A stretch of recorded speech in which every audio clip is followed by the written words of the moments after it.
अस्सलाम वालेकुम जी नाज़रीन, अज दे विलाग दे विच मैं तुहाडे नाल एक ऐसी लड़की दी दास्तान सुनाण लगा कि जिन्हें 2 साल पहलों शादी कीती सी, लेकिन ये शादी जिहड़ी प्यार मुहब्बत दी शादी सी ते 9 जुलाई नूं यह वाक़या पेश आया कि उस जिस बंदे नाल शादी कीती सी उसे बंदे ने ਪ੍ਰੈਸ਼ਰ ਕੁੱਕਰ ਫਟਣੇ ਦੇ ਬਹਾਨੇ ਮੁਬੈਨਾ ਤੌਰ ਦੇ ਉੱਤੇ ਉਹਨੂੰ ਮਾਰ ਦਿੱਤਾ। ਉਹਦੀ ਮੁਕੰਮਲ ਤਫਸੀਲਾਤ ਕਿ ਜਿਹੜੀ ਸ਼ਾਦੀ ਅੱਜ ਤੋਂ ਪੌਣੇ 2 ਸਾਲ ਪਹਿਲੋਂ ਪਿਆਰ ਮੁਹੱਬਤ ਦੀ ਹੋਈ ਔਰ ਫਿਰ ਐਸੀ ਕਿਹੜੀ ਉਹਨੂੰ ਮਜਬੂਰੀ ਬਣ ਗਈ ਸੀ ਕਿ ਉਹਨੇ ਇਸ ਲੜਕੀ ਜਿਹਦਾ ਨਾਮ ਤਹਰੀਮ ਸੀ मारना पै गया। उसकी तमाम तर तफसीलात अज की इस वीडियो दे विच मैं तुहाडे नाल शेयर करांगा।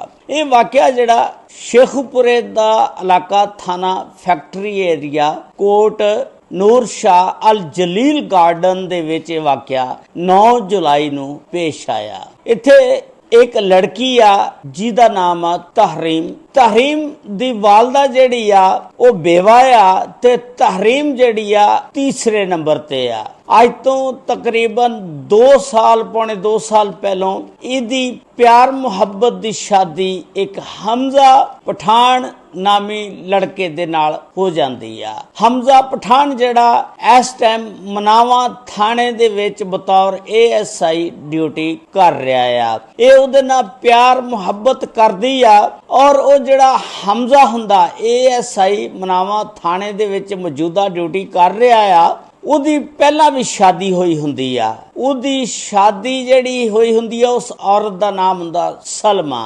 ਉਹਦੇ ਵਿੱਚੋਂ ਇਹਦੇ ਬੱਚੇ ਵੀ ਨੇ।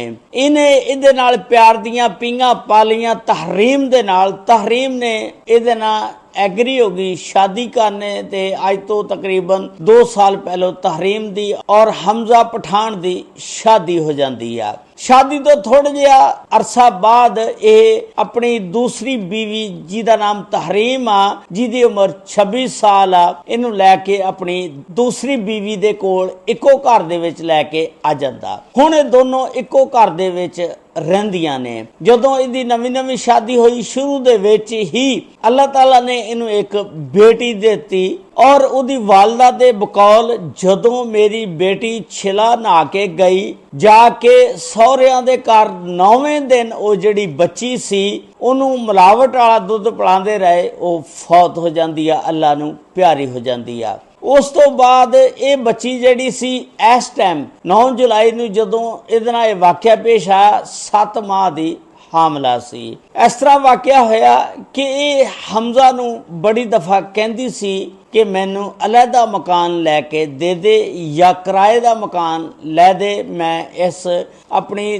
ਦੂਸਰੀ ਸੌਕਣ ਦੇ ਨਾਲ ਨਹੀਂ ਰਹਿਣਾ ਜਿਹਦਾ ਨਾਮ ਆ ਸਲਮਾ। ਹੁਣ ਹਮਜ਼ਾ ਜਿਹੜਾ ਸੀ ਇਹਦੇ ਨਾਲ ਪਿਆਰ ਮੁਹੱਬਤ ਦੀ ਸ਼ਾਦੀ ਸੀ, ਲੇਕਿਨ ਜ਼ਿਆਦਾ ਗੱਲਬਾਤ ਜਿਹੜਾ ਸੀ ਉਹ ਪਹਿਲੀ ਬੇਗਮ ਸਲਮਾ ਦੀ ਮੰਨਦਾ ਸੀ। ਸਲਮਾ ਜਿਵੇਂ ਕਹਿੰਦੀ ਸੀ ਉਵੇਂ ਹੀ ਮੰਨਦਾ ਸੀ ਔਰ ਸਲਮਾ ਦੇ ਕਹਿਣ ਦੇ ਉੱਤੇ ਇਹਦੇ ਉੱਤੇ ਤੌਣੀ ਵੀ ਲਾਉਂਦਾ ਸੀ, ਇਹਨੂੰ ਮਾਰਦਾ ਸੀ, ਕੁੱਟਦਾ ਸੀ। ਇਹ ਜਿਹੜੀ ਤਹਰੀਮ ਸੀ ਆਪਣੀ ਮਾਂ ਨੂੰ ਸ਼ਿਕਾਇਤ ਕਰਦੀ ਸੀ, ਦੱਸਦੀ ਸੀ। ਇਹਦੀ ਮਾਂ ਫਿਰ ਇਹਨੂੰ ਤਸੱਲੀ ਦਿੰਦੀ ਸੀ, ਕੋਈ ਗੱਲ ਨਹੀਂ ਬੇਟਾ ਗੁਜ਼ਾਰਾ ਕਰ। ਇਸ ਤਰ੍ਹਾਂ ਕਾਫੀ ਟਾਈਮ ਗੁਜ਼ਰਦਾ ਰਿਹਾ, ਸਿਲਸਿਲਾ ਚੱਲਦਾ ਰਿਹਾ। ਇਹ ਨਾਰਾਜ਼ ਹੋ ਕੇ ਆਪਣੀ ਮਾਂ ਦੇ ਘਰ ਆ ਜਾਂਦੀ ਸੀ ਔਰ ਉਸ ਤੋਂ ਬਾਅਦ ਹਮਜ਼ਾ ਜਾਂਦਾ ਸੀ ਔਰ ਜਾ ਕੇ ਇਹਨੂੰ ਮਨਾ ਕੇ ਤੇ ਵਾਪਸ ਲੈ ਆਉਂਦਾ ਸੀ। ਇਸ ਤਰ੍ਹਾਂ ਇਹ ਸਿਲਸਿਲਾ ਚੱਲਦਾ ਰਹਿੰਦਾ ਸੀ।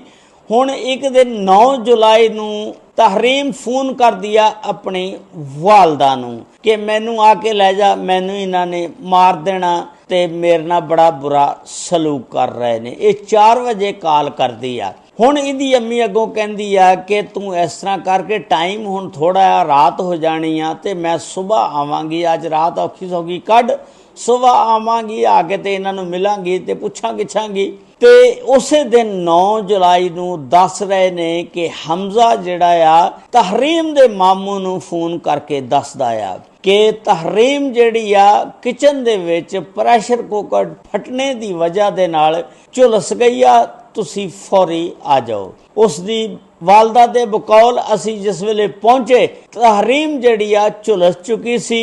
आंडी गवांडी महल्लेदार सारे इकट्ठे हो चुके सी। गवांडी दस रहे सी कि जदों तहरीम दा शोर असी सुनिया ते असी दरवाजा बड़ा खड़काया, लेकिन इन्हां ने जानबूझ के दरवाजा नहीं खोलिया और जदों देखिया वो बिल्कुल तहरीम झुलस गई आ। उस तो बाद दरवाजा खोलिया, जिस वेले किचन खोल के वेख्या तां ओह अल्लाह नूं प्यारी हो चुकी सी ते ओहदी वालदा दे बकौल जदों असी पहुंचे आ, ओहदे कपड़े भी जिहड़े चिमड़े होए सी, जिस्म दे नाल सुंगड़े होए सी, यानी वो बिल्कुल झुलस चुकी सी। उस तो बाद 15 ते कॉल हुंदी आ, पुलिस आ जांदी आ। फिर वो जिहड़ी सलमा हुंदी आ इहदी सौतन, वो इत्थों रफू चक्कर हो जांदी आ अपने बच्चों नूं लैके ते इहदा तहरीम दा शौहर जिहड़ा हमजा, वो हुण इहदी जदों वालदा आ गई ओनू कहंदा कि ये परचा जिहड़ा तुसीं नामालूम अफराद दे खिलाफ दर्ज कराओ, मेरे खिलाफ ना दर्ज कराओ,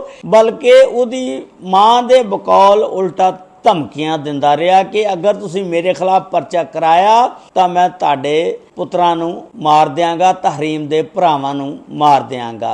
ते लेकिन वो कहन लगे कि असी नामलूम अफराद दे खिलाफ किस तरह दर्ज कराइए कि तुसीं कह दो कि साडे घर कोई नामलूम बंदा आया सी, उन्हें आके जालता, वो किस तरह हो सकदा। उस तो बाद पुलिस ने फिर एक FIR दर्ज की। उहदी मां दे कहण दे उत्ते 2 मुलजमान दे खिलाफ, सलमा सौतन और उदा शौहर हमजा दे खिलाफ।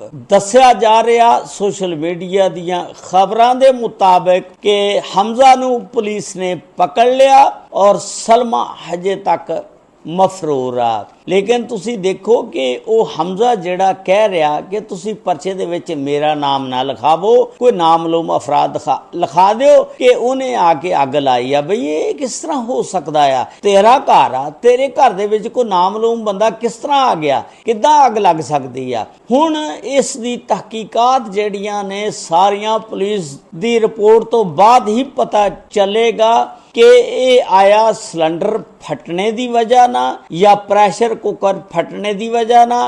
कोई सोशल मीडिया दी खबरां दे मुताबिक उहदी वालदा दस रही सी कि ओहदे घर दे दस रहे ने कि आलू उबालने रखे हुए सी प्रैशर कुकर दे विच, वो प्रैशर कुकर फट गया। बई प्रैशर कुकर फट गया तो उहनूं अग किवें लग गई? वो तो चलो लगदा कोई चीज़ वजदी ते, लेकिन ये सारा कुछ पुलिस की तहकीकात तो बाद ही पता चलेगा कि उसकी मौत किस तरह वाकया हुई आ। बाकी सारे अंदाजे ने, कोई भी बंदा सही खबर नहीं दस सकता। पुलिस की तहकीकात आनगियां, पोस्टमार्टम रिपोर्ट तो बाद सारा कुछ पता चलेगा कि इस दे विच कसूरवार कौन आ। हुण पुलिस ने उस हमजा नामी ASI जिहड़ा मनावा थाने दे विच हाज़र सर्विस ड्यूटी करदा सी, उन्होंने गिरफ्तार तक कर लिया। लेकिन हुण तहकीकात दे विच पता चलेगा कि पुलिस डंडी मारदी आ या उन्हां नूं तहरीम दे वालदैन नूं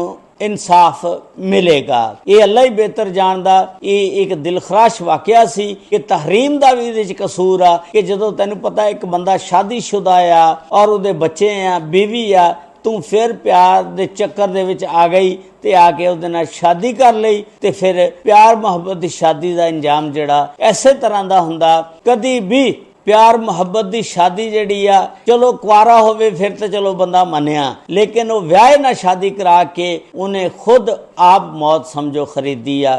इस दे बारे दे विच तुसीं भी अपनी राय का इजहार जरूर करना और नाल नाल चैनल नूं सबसक्राइब, लाइक, शेयर जरूर कर देना।